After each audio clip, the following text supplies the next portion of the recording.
Just imagine we could understand what's wrong with our bodies by actually looking inside them.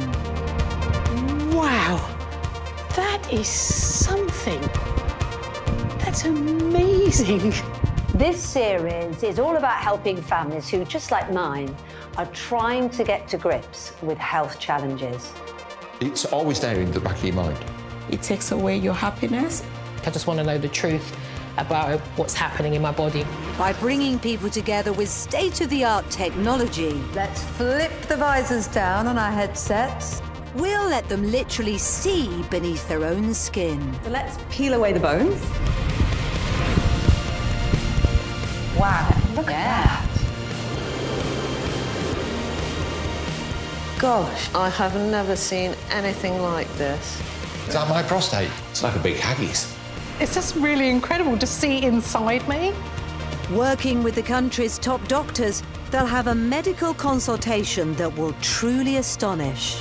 So you can see the healthy uterus here, and this is yours. Just to say, these are your breasts. Helping them to not only understand their condition. That is what's causing your pain. Oh, really? Oh, truly, that looks startlingly different, doesn't it? But also make the key treatment decisions they need to get better. What we'll be doing is removing all of the left lobe. You can see it's shrunk right down to almost nothing. Now I can see it for what it is, and I want to get it removed, and I want to be better. Oh, bless you. I'll be there for every step. How's my brain? As we use the power of technology. You're incredible. To bring hope to our lives. Knife, please. I will never see life in the same way again. So thankful for the care that you and your medical team, without you, I wouldn't be here today. This is your health as you've never seen it before. Quite handsome, isn't he?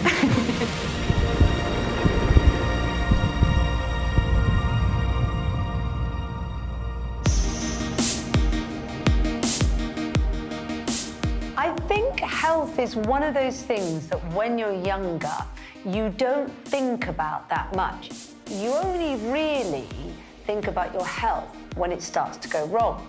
But the more you understand, it demystifies things and it allows you to be able to take control.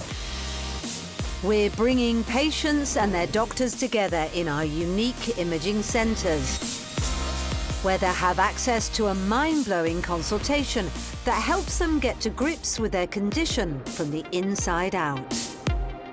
With the help of consultant Dr. Guddi Singh, So let's have a look at the scan, shall we? they'll get the ultimate insight into what's going on beneath their skin.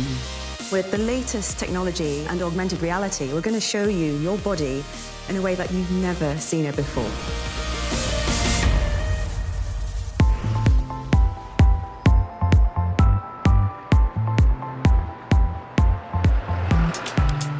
The first patient to our imaging centre is 52-year-old professional singer Judith, here today with her sister Hilary.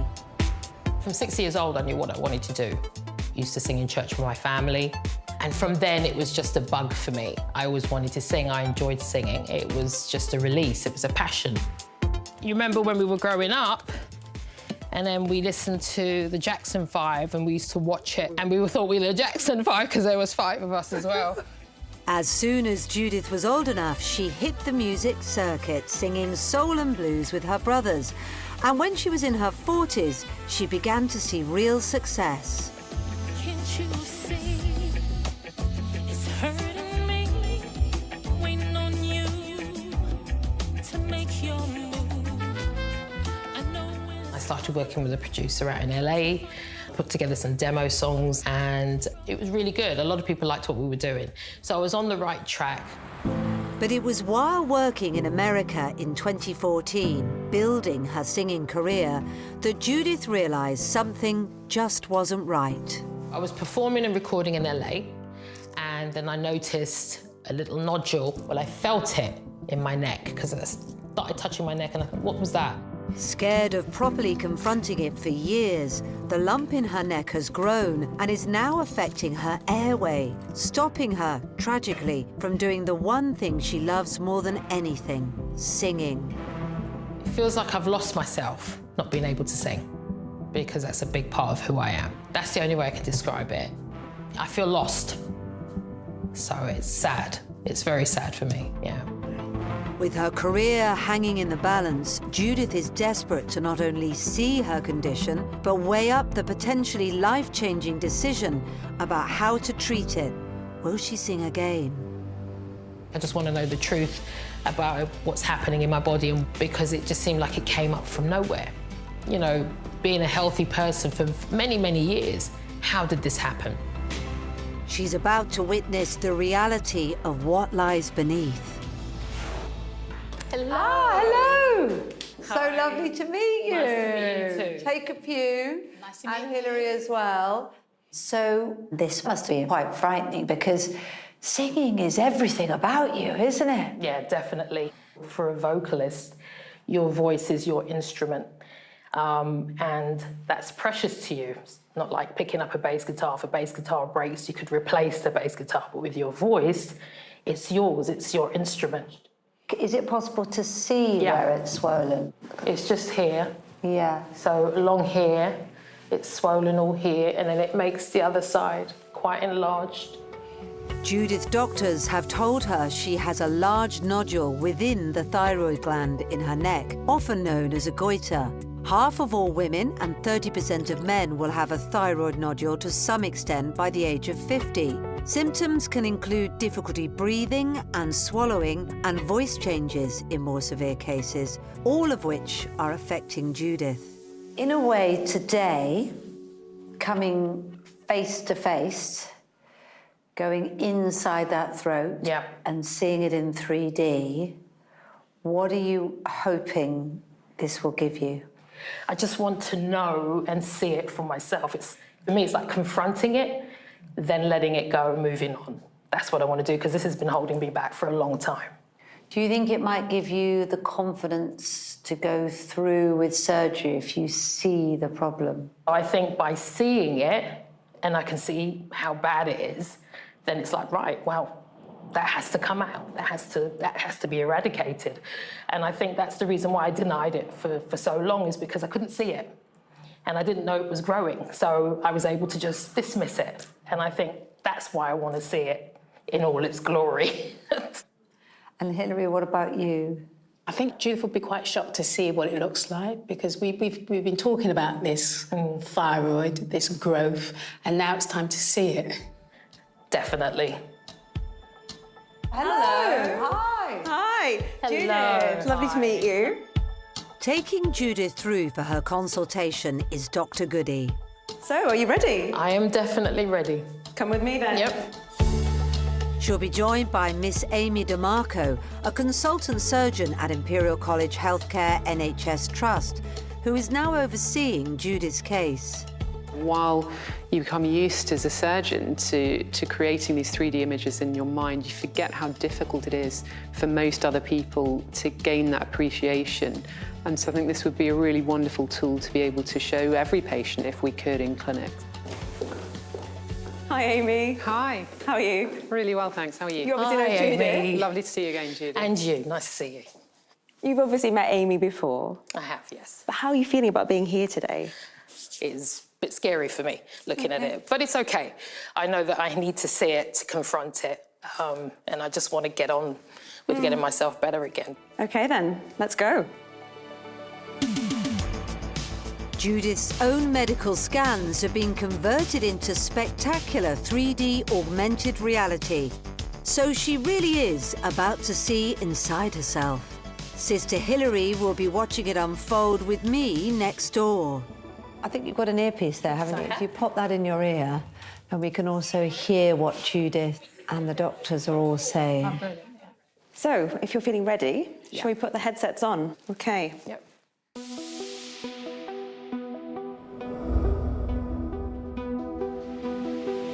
Wow.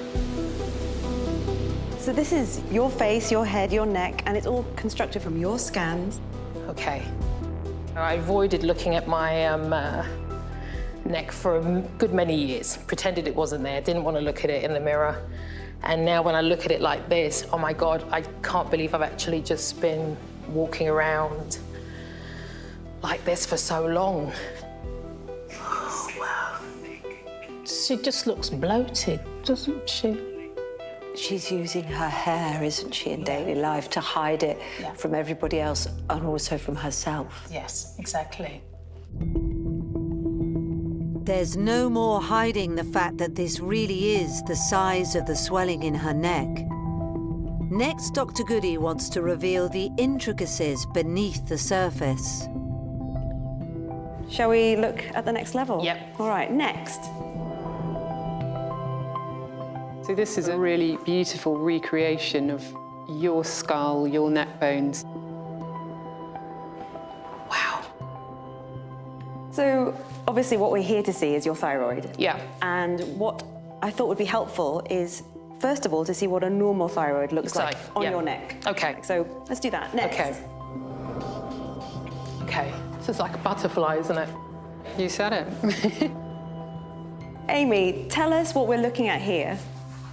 So yeah, just if you duck down, Okay. you're seeing the thyroid here, and exactly as you said, it's shaped quite like a butterfly. Yeah.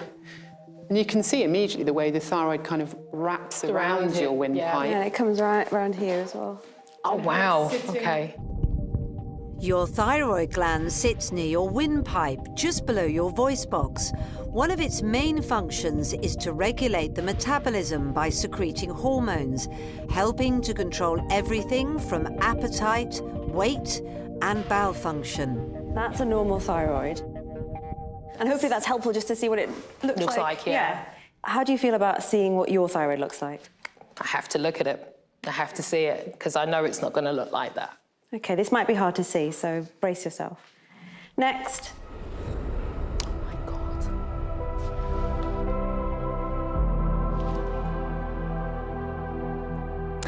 That's what it looks like.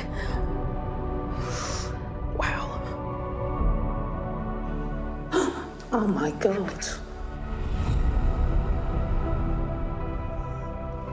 It's unbelievable. While the right side of Judith's thyroid has remained unchanged at just 4 centimeters long, the left is now 11 centimeters and stretching down below her collarbone. A bit of a shock. Ooh, yeah. Yeah, definitely. It looks like a monster growing inside of my neck. This is... It's horrible. Oh, Hilary. So it's grown. So much. It's covering her whole... That's why she must feel so constricted, yeah. Do you need to take a moment, or...? Yeah, I do. Yeah, sorry, I have to, yeah. Yeah.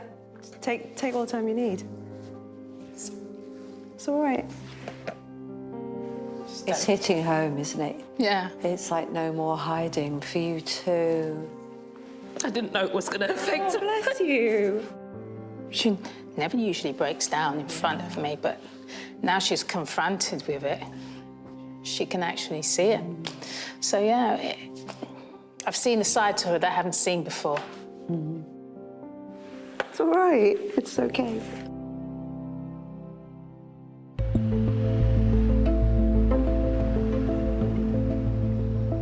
I think I went through the last 3 or 4 years thinking, oh, I'm fine. But really, I wasn't fine. All this time, the cyst is growing and growing. And it's only been in the last 2 years that it's got really worse for me. Judith did consult her GP a few times, but was just too worried that any kind of surgical procedure would do more harm than good. I was very afraid. Did not want people poking and prodding in my neck, in my throat, so I was a bit scared, so I put it off. But in 2017, I have to admit, now looking at it on hindsight, my neck was really swollen. And I just thought, oh, maybe it's just the weather, something. I don't know what I was thinking. And really, when I look at it now and I'm thinking, what were you really thinking, Judith? A lot of fear there. There was a lot of fear.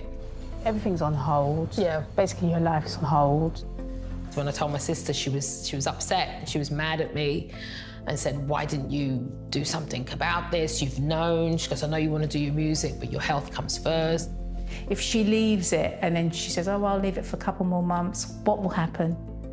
You know? Would it get so big that it just restricts her breathing completely? But at the end of the day, I want my sister here and I want her healthy. Above all else, her health comes first.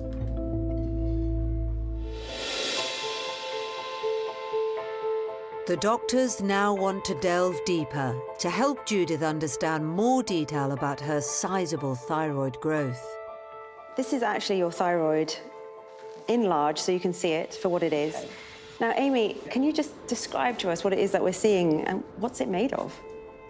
So yours happens to be a solid nodule, meaning that the texture of it is firm. Other people may have cystic nodules. That means that the nodule is comprised of essentially a sac of fluid. Right. That's not the case in yours. Amy, I can imagine lots of people would be looking at this, a growth like this, and they would be thinking, is this dangerous? Is it cancer? Yeah, it's a very obvious thing to worry about, isn't it? The risk of cancer in all thyroid nodules overall is only about 5%. Your risk is somewhat higher than that. Okay. Tests on Judith indicate the chance of her nodule being cancerous are around 25%. And that's another scary part for me that I've tried to not think about, because I think that's one of the things that I avoided going down the surgery route because I didn't want to know, but now I want to know.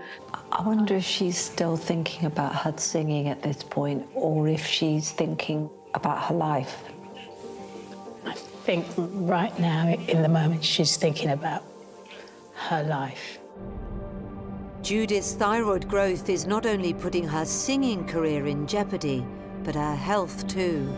It makes me want to cry a little bit, actually, that I've kind of left it for so long, not doing anything about it. There are now big questions to address. Can a growth this large be removed? And will Judith be able to sing professionally again? It really just makes me sad that I just didn't do enough for myself.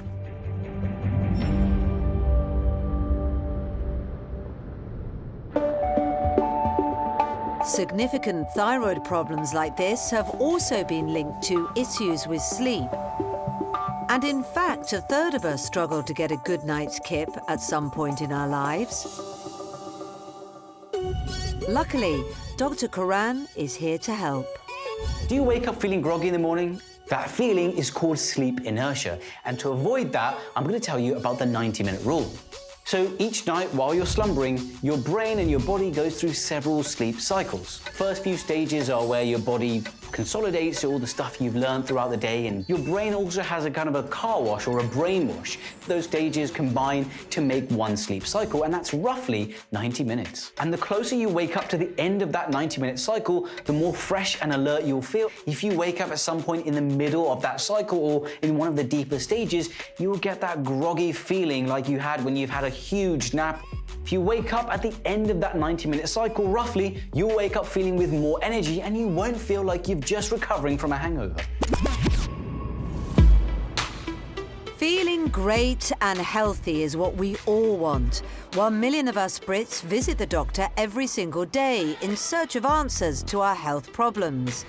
At another of our imaging centres, I'm meeting Melina, an American who moved to the UK more than a year ago to take care of her elderly mother. Hi, you must be Melina. Yes. So when did you first get a sense something was up? It started 3 weeks before I moved here. I was asleep, and I remember waking up to this horrible pain. I felt this shuddering effect, like from here across my chest to my head when I became nauseous. And I was like, what is that? That's scary. It didn't feel right. I'd never felt a pain like that before. So terrifying for you. I had recently an attack. Thank God it was only about 45 minutes. The major ones, it's hours and hours and hours of agonizing pain where you can't really function. It's depressing because it's just not the way I was living life before. Just before she moved to the UK, Melina's life changed when a bout of crippling abdominal pain landed her in A&E. They immediately ran a barrage of tests, and after all the tests, they found out it was my gallbladder that was full of gallstones, and I'd had a gallbladder attack. The doctors were like, you need to talk to your surgeon and get this scheduled to be taken out immediately. They're very quick to that there, and I was like, I'm leaving in 3 weeks. Gallstones are very common, affecting 1 in 10 of us. These pebble-like lumps form in the gallbladder, a small organ that is part of the digestive system. Most people won't know they have them, but for a minority, gallstones trap bile in the gallbladder, causing severe bouts of pain after eating fatty foods. In these cases, surgery is the only solution. Keen to be with her mum, Melina decided to delay surgery in the States and start her new life in the UK. But her new job here is in the worst possible place, a chocolate shop. Melina needs to taste the chocolates to describe the flavours to her customers. These are our dark chocolates, which are going to be a minimum of 65% dark chocolate. But because fatty foods trigger her painful attacks, what should be a perk has become a real ordeal. I have to take the slightest, tiniest little itty-bittiest piece and be able to get the flavor profile and everything and pray. In a way, it is depressing. I mean, there's no other word for it because I'm a foodie and that was taken away from me. Since her first gallbladder attack 18 months ago, Melina's been on a strictly controlled diet. I can honestly say if I was to have a fish and chips, which probably has, 50 grams of fat in it, forget it, that's gonna send me immediately to the A&E. It takes over your whole life. I mean, you think about it all the time. Today, Melina's hoping that our 3D images will help her understand her condition and potential treatment better. So one of the things that you've now been told is you need surgery. Yes. That must be fearful because nobody rushes into surgery. Yeah, absolutely. I wouldn't just rush to take an organ out of my body. Once the gallbladder's out, how is my body going to continue to function? Are you a little bit nervous about today? It is an extraordinary thing to come to face with the inside of your own body. Yeah, I'm nervous. Scans of Melina's digestive system have been sent to Mr. Sanjay Perkiasta, her consultant surgeon at St Mary's Hospital in London. I wish I had this sort of time to spend with every patient, to be able to explain things in 3D. Come in, grab a headset, and we can get started. So, Melina, are you ready to look inside yourself? Yes, I am. Okay, she says with a smile. I like that, that's a good start. Using Melina's actual scans, we've created amazing 3D reconstructions to help explain why her gallstones are causing so much pain and preventing her from eating a normal diet. Oh, wow. So this is you, Melina.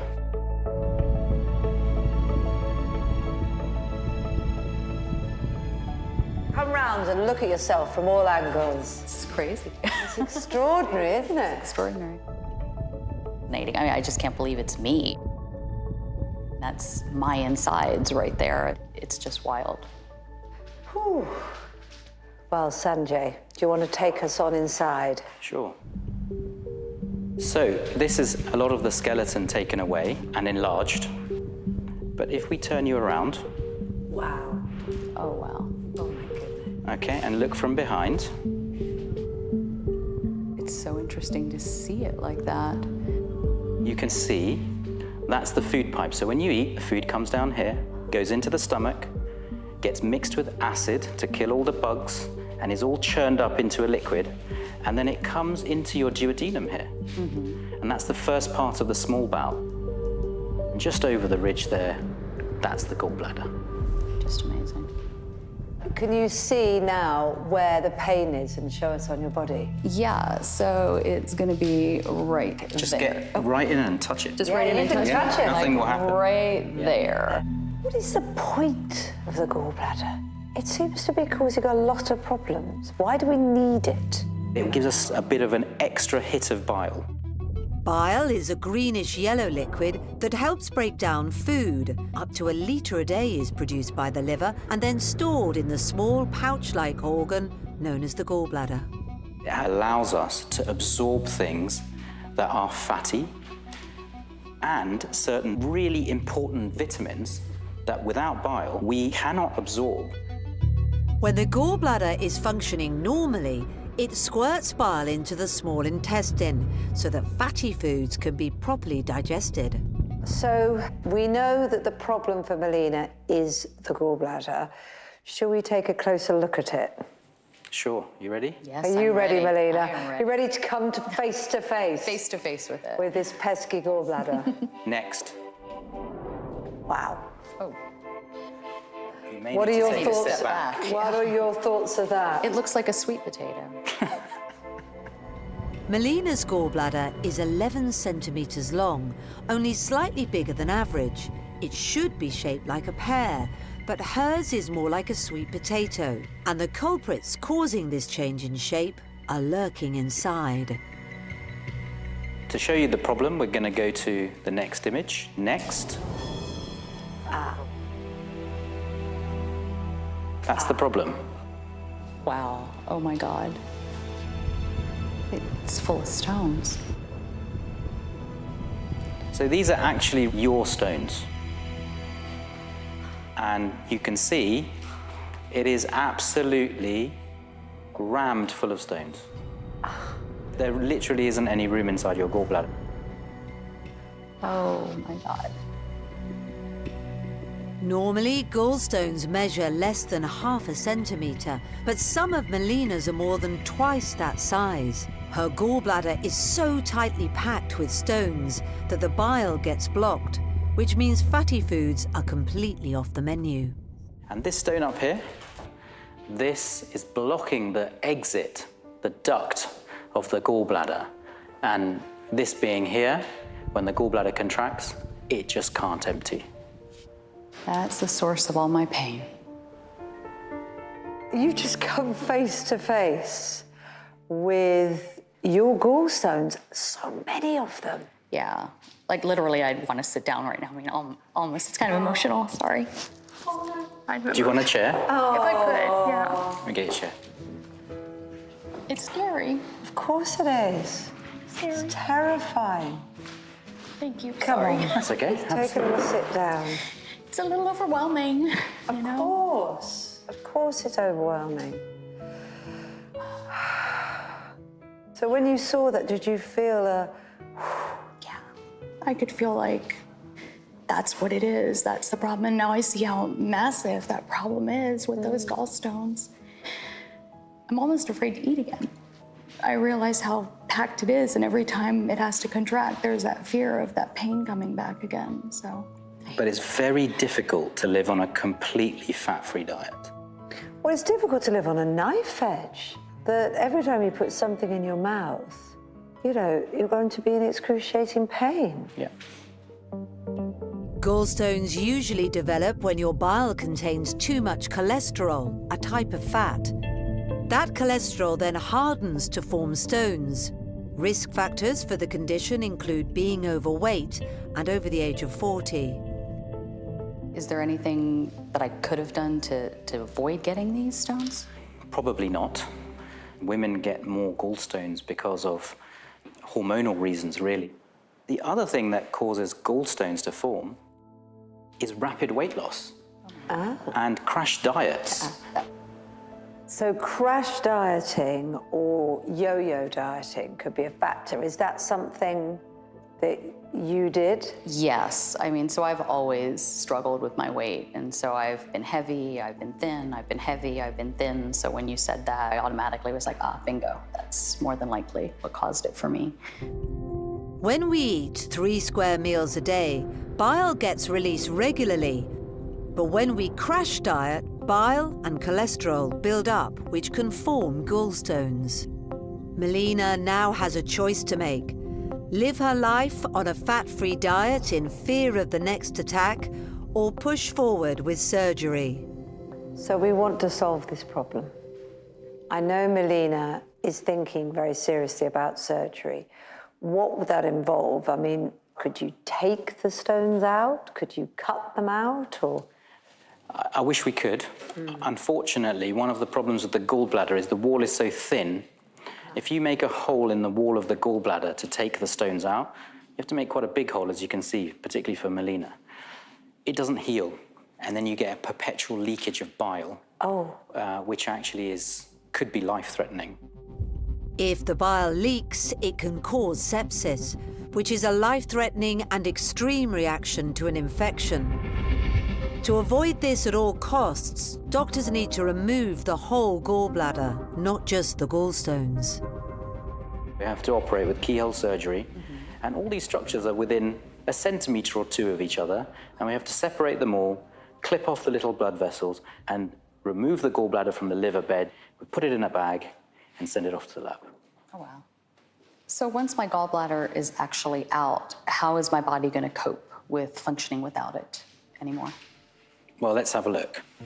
So this is you now without your gallbladder, okay? You can see that everything is exactly the same, except where the gallbladder used to be, it's gone. Wow.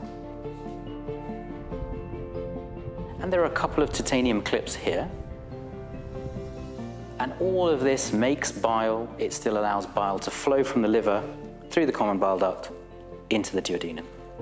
And so removing the gallbladder does not affect that process as long as these things have not been injured or touched in any way. With the gallbladder gone, Melina's bile will instead flow directly from the liver whenever it's needed. It's a bit of an accessory organ.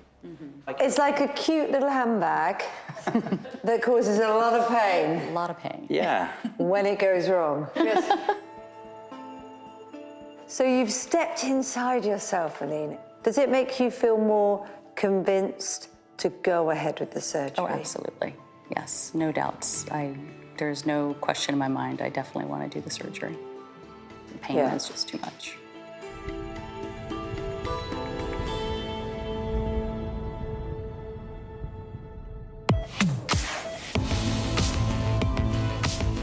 Thousands of us struggle every day with digestive pain.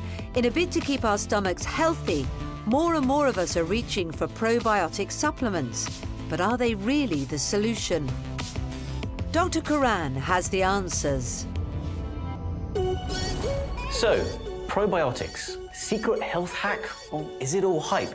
Your body is a massive walking apartment complex that houses trillions of microscopic tenants, your microbiome. And in the pursuit of attaining a better gut health, there's a huge multi-billion-dollar industry of probiotics.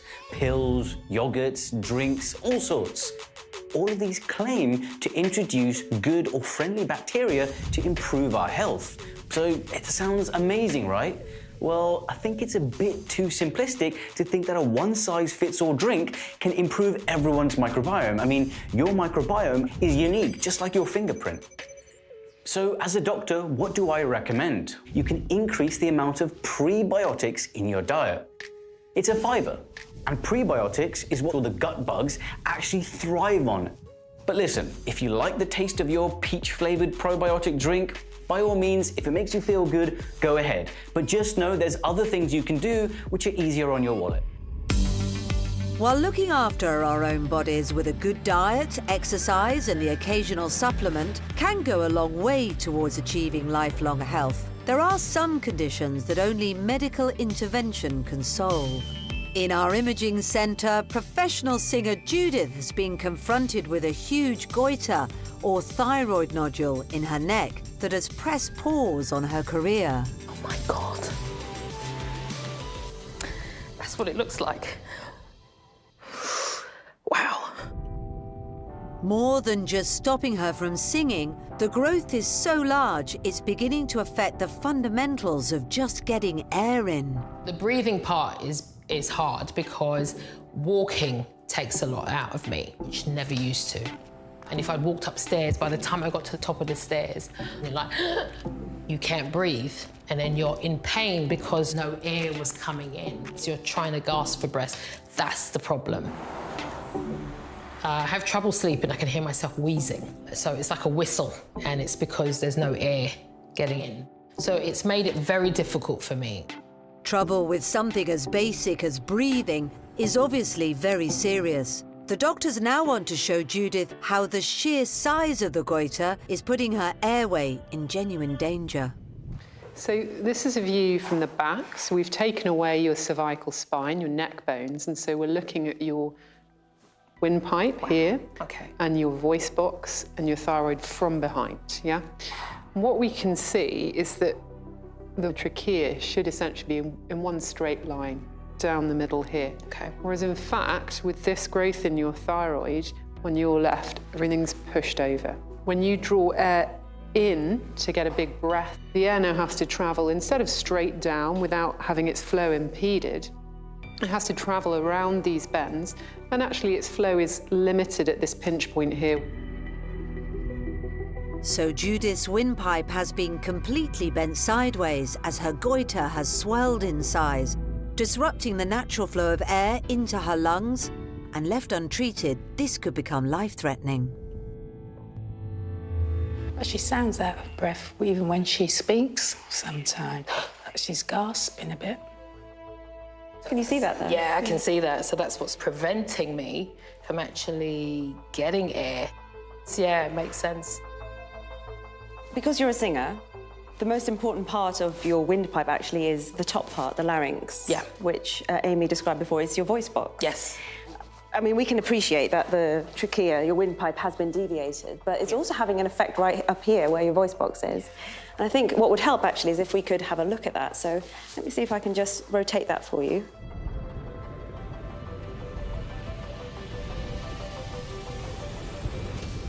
Wow. You're looking right down your voice box now. Okay.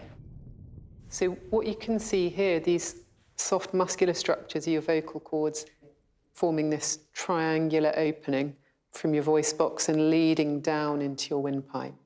You can see how the whole area is kind of slightly twisted. Yeah. In order to sing, Judith needs to inhale and exhale quickly and deeply. This causes the vocal cords inside the voice box to vibrate, which, a bit like strings on a guitar, then create musical notes.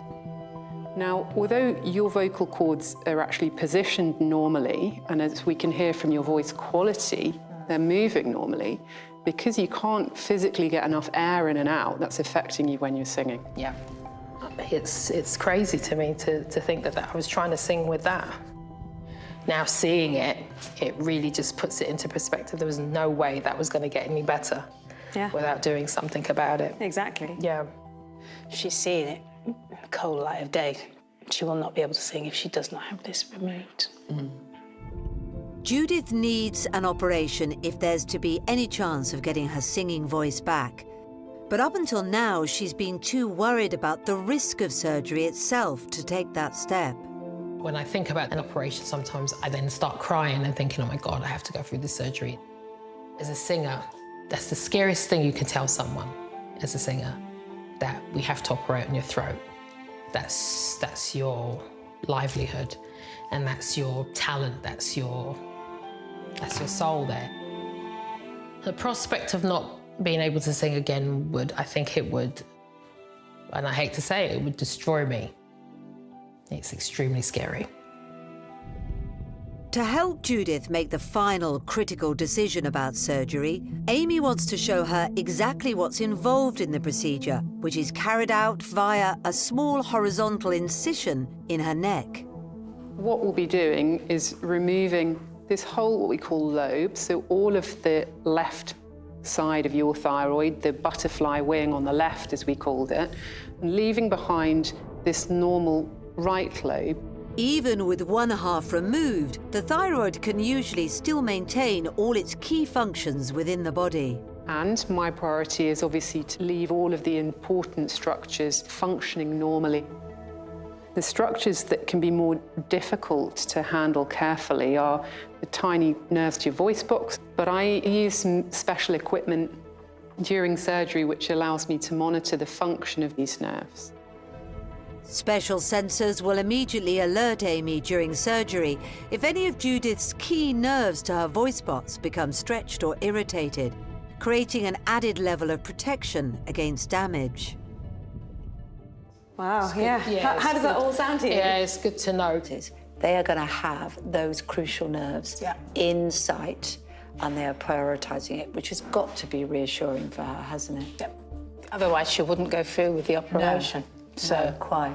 Once the left lobe is carefully removed, it'll create much needed space in Judith's neck, and her breathing should return to normal. So that's removed. It allows your trachea, your windpipe, to return quite quickly to the middle of your neck to alleviate your symptoms.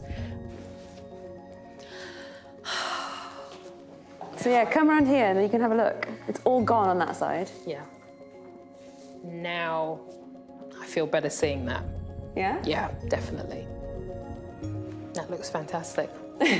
That's how I want to feel after. Yeah. Seems to me, in a way, this has been quite a turning point for her. But now that she's been here, she's spoken to the doctor, she's seen it on 3D. She's faced it, she's got faced rid of the denial. She's got rid of the denial, and now she knows what she has to do. If I still hadn't have seen it, I'd still be umming and ahhing whether I'm doing this surgery. Now I've confronted it and seen it. I know I definitely have to do it. It's not something that I can't not do, because it'll only get bigger. I'm going to deal with it, and I'm going to be positive to move forward and get better.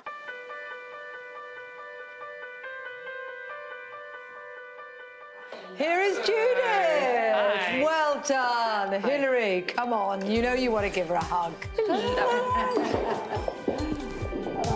Thank you. Thank you. So what's today meant for you? It's reassured me to have this surgery, and knowing that I've made the right decision and that I didn't put it off again, because I nearly did put it off again. Today is the start of a new journey for me, and a new life. Sometimes seeing is believing is understanding, that's what I said. Isn't it? Exactly. Yeah. Did it turn out your sister was right after all? Yes. Look at her face. She was Look at right. her face. She was right. Well, absolute best of luck with the surgery that we're going full steam ahead for now. Thank you. And we'll definitely catch up with both of you. Thank you. Thank you.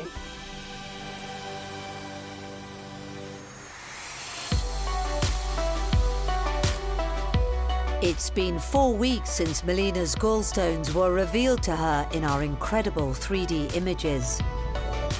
To avoid painful flare-ups, she spent the last 18 months on a fat-free diet.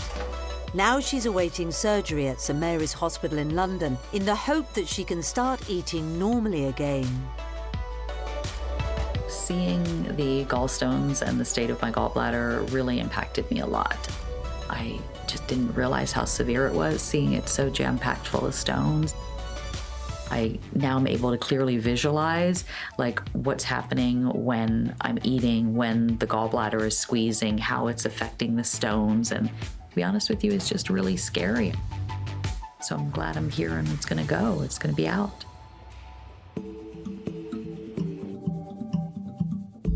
Mr. Sanjay Perkiasta will be removing the gallbladder entirely using keyhole surgery. Wonderful, so let's start. What's really unique for Melina is she has walked through her own anatomy in 3D, almost like a scene out of Inner Space. So she understands her body from within. Our images revealed Melina's gallbladders densely packed with stones, with the one at the top causing the most pain. First, Sanjay must carefully remove the gallbladder without releasing any of the toxic bile it contains. Sanjay makes a number of small openings in Melina's abdomen through which he can feed a camera and the operating tools.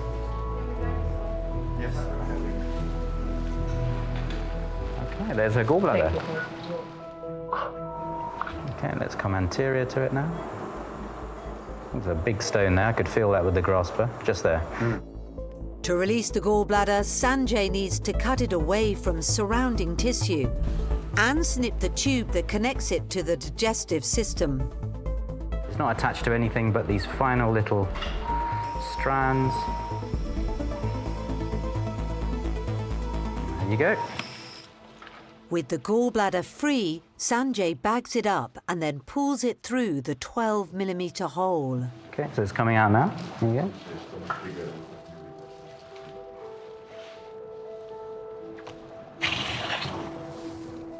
With the operation complete, Sanjay's keen to see how the real stones compare with our 3D images. I can actually feel all the stones. Opening up the gallbladder also reveals the excess bile trapped inside. And you can see she's got loads of stones, just like the reconstructions. They all look like stones off Brighton Beach. There's the really big one that was in the neck of the gallbladder that we took out last. It will allow her to not just not be afraid of eating, but go back to actually enjoy meal times once she's recovered from the surgery. Just 4 hours after the procedure, Melina's already reaping the rewards. So I just came out of my surgery and in the recovery room, and I had some tea, and then they offered me a tuna sandwich with mayo, which I absolutely positively could not have before. The mayo tasted so good. I haven't had mayo for over a year now, so that was really, really good. But to not have any pain is lovely. I mean, it's remarkable. So these were the things that were giving me all that pain and grief, and now they're out. So life goes on, new beginnings now again. There are moments to accept and get on as best you can, and there are moments where you have to face reality. And I think it's only by seeing it that you really understand. And it's so empowering to have that chance. Over at Hammersmith Hospital in West London, Judith's also been empowered to take the next steps needed for her condition. She's finally agreed to have the nodule on her thyroid removed. Those images really hit home, and the gravity of how big it was getting and the fact that it would continue to grow if I didn't do the operation. That's when I had to resign to the fact that really this is about me living and it's about my life. This is a particularly challenging procedure, carried out by surgeon Amy DeMarco. There is a risk, because I'm operating so close to her voice box and the nerves to it, that her voice could change as a result. And I'm going to be doing everything I can to make sure that that doesn't happen. Judith's 3D images revealed that her nodule is 11 centimeters long and has grown down beneath her collarbone. After making an opening in Judith's neck, Amy carefully cuts through 2 layers of muscle to reach the thyroid. Forceps, please. This is Judith's thyroid here, and this is the main part of the nodule. Now the most delicate part of the operation begins. Amy needs to cut away tissue that sits alongside the vital nerves to Judith's voice box. This is where a continuous nerve monitoring system is vital. The electrode sends a signal along the nerve to Judith's voice box, which is picked up as a sound pulse. What we can hear now, the beeping in the background, tells me that we've got ongoing function of the nerve to Judith's voice box. If an alarm sounds, it means the nerves are being stretched, which must be quickly rectified. So we're just going to leave that there now. Swab, please. Just made the thyroid bleed. So I'm just going to see if I can gently deliver the lobe of the thyroid. So I'm really interested now in what's happening on the nerve monitor, because I will inevitably be stretching a bit. Everything's working nicely. What's that? Have a swab, please. So that's good. So we've delivered that lobe of the thyroid gland and we've got a normal signal on the nerve monitor. But to lift the lobe out completely, Amy needs to separate it from the rest of the thyroid, cutting even closer to a crucial nerve. You can see the main nerve to the voice box, the recurrent laryngeal nerve. Let's have forceps and scissors, please. So why is it doing that? The nerve monitor alarm has been triggered. I was just dissecting around it and I think that probably overstrep a bit, but I then stopped touching it after the first alarm.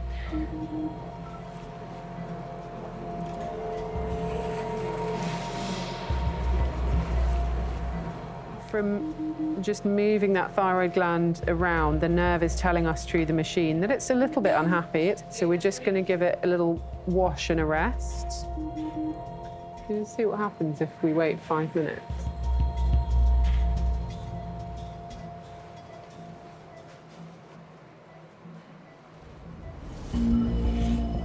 So that's good. Got a normal signal. After a cautious wait, Amy must finish the job. Scissors, please.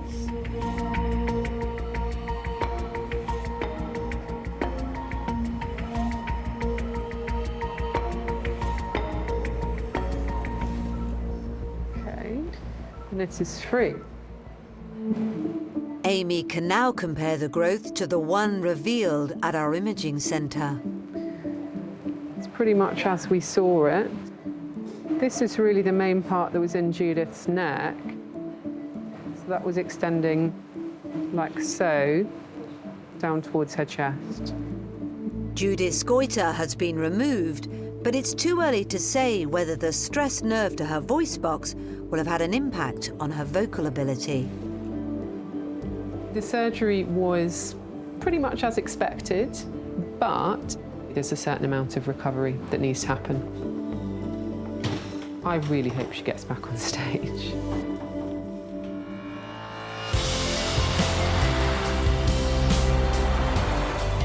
For Melina, it's been 3 weeks since her gallstones were removed, and she's back to see Mr. Bakayastar. Today, I'm here for a follow-up to my surgery that I had a few weeks ago. Basically, just to check everything's okay.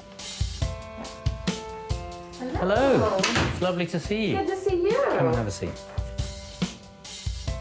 How have you been? I have been wonderful. Oh my gosh. I mean, I've had no pain after eating anything. I've tested like every day, trying something different, and nothing has given me any problems. It's important not to overdo it, though. I know. When you've got gallstones, mainly because you're afraid of eating and the pain, you would have lost a lot of weight. Correct. And the 4 little surgical sites, have they given you any trouble at all? No, they're a little tender.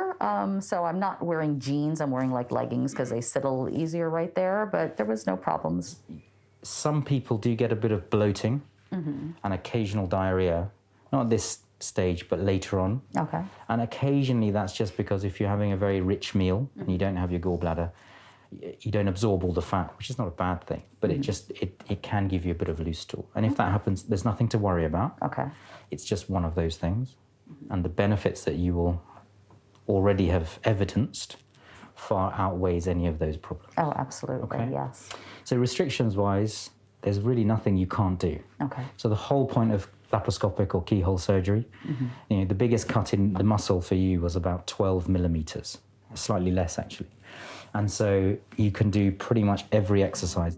I'm delighted to hear how well you've recovered. It's time to put this all behind you.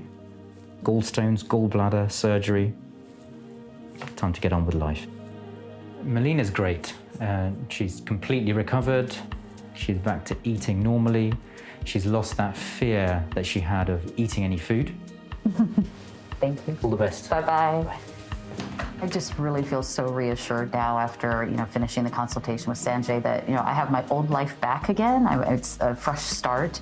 All the gallstone and gallbladder issues are now behind me, and I can just go back to living and enjoying my life and the foods and go back to being alive again.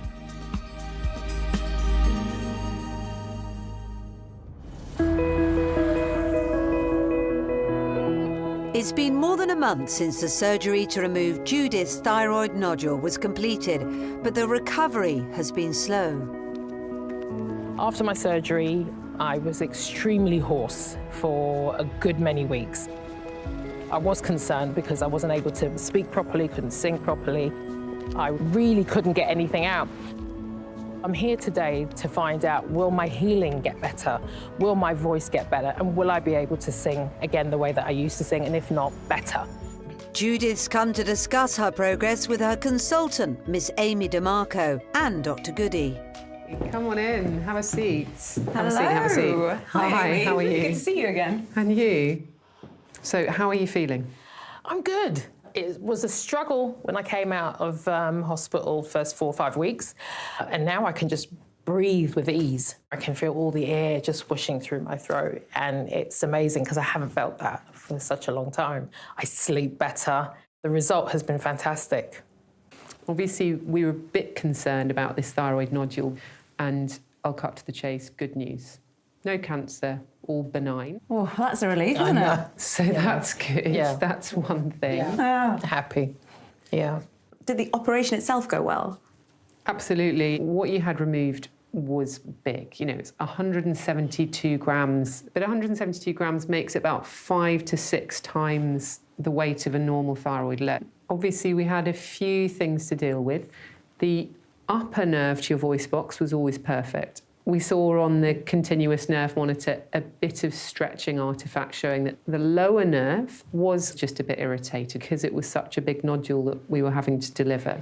And we know that both of the important nerves are now functioning normally. Right. We've examined your voice, but there's still an element of recovery of the muscles, etc.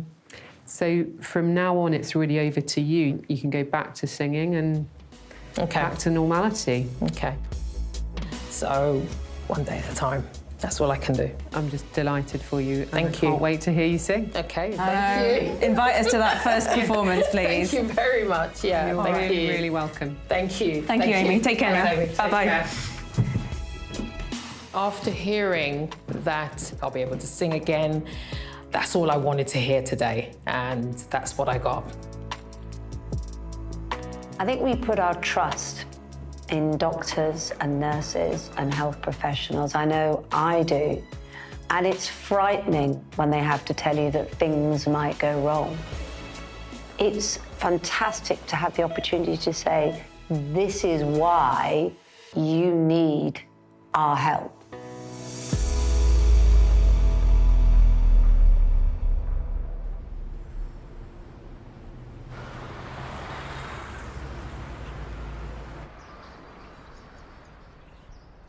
See you and get lost in your embrace. Somehow I feel you, and then you're gone without a trace. How our love transcends, illuminates. I'm pleased that I actually took that leap and decided to do the surgery. Meet again. Already, I can breathe better. I feel a lot better. And with my voice, it's only going to get better. The light. That was good. Yeah, Yeah. Okay.